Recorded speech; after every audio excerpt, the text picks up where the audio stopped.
So here are my thoughts about Learning from a Stranger, Chapter 2. So in this chapter, the book talked a lot about what other cultures look like and how the interaction that we have with them may have a bigger impact than we think. It specifically says that just because the color of our skin is the same does not mean that the culture we know is the same.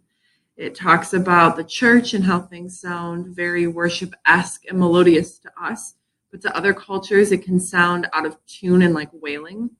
We learn the basics that we base everything that we know off of, what we see, and the culture that we are raised in. So that the example they come up with is like Jesus. And all the pictures that we have in churches are this well kept, well groomed man with long brown hair, when in all reality, he wasn't capped with olive skin rather than the pasty European white, with short brown curly hair, and he probably wasn't very well kept. I mean, he was a carpenter. He didn't have a whole lot of money.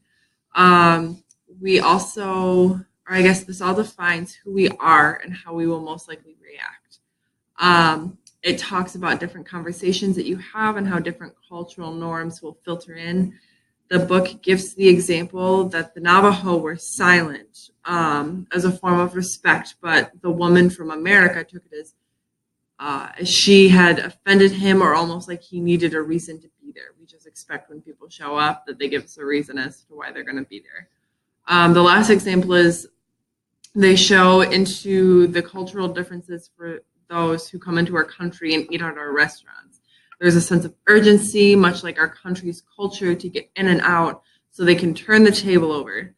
To many other countries, this is seen as rude, and like the time that they spend there is not worth the server's time. One thing that I did like is the example at the end when they talked about the server and the difference between the German and the Chinese group.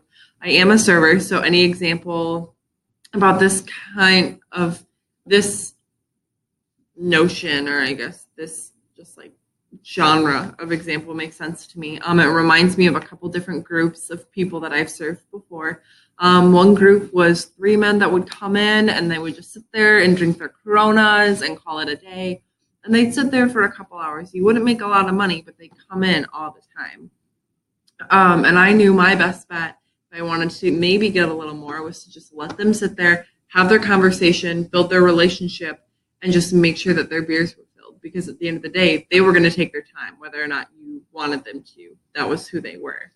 The other group was Asian Americans. I'm not quite sure of their descent, but it did look like they were from the Asian country, not trying to be offensive here. And then they would come in and order all of these appetizers for the table, and then they would all share.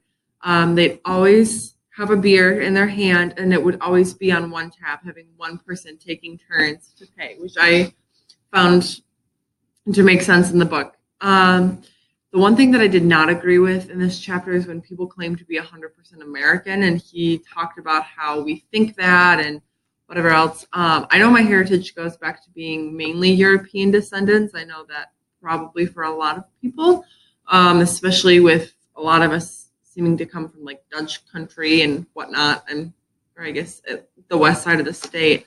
And I'm aware enough for that, and I'm aware that almost everything I own is not American made. So I think that the point that the book was missing is that this man was reading the loudest voices that are out there that are making a mess of the culture that we live in compared to the culture that we live in today. So I think that now we're a body of people who understands that not everything is American made. It's a rarity if it's American made by now. But I think just understanding that, yes, not everything is American made now, and that's the culture we live in, but a lot of us know that we aren't 100% American. So these are my thoughts on Learning from a Stranger, Chapter 2.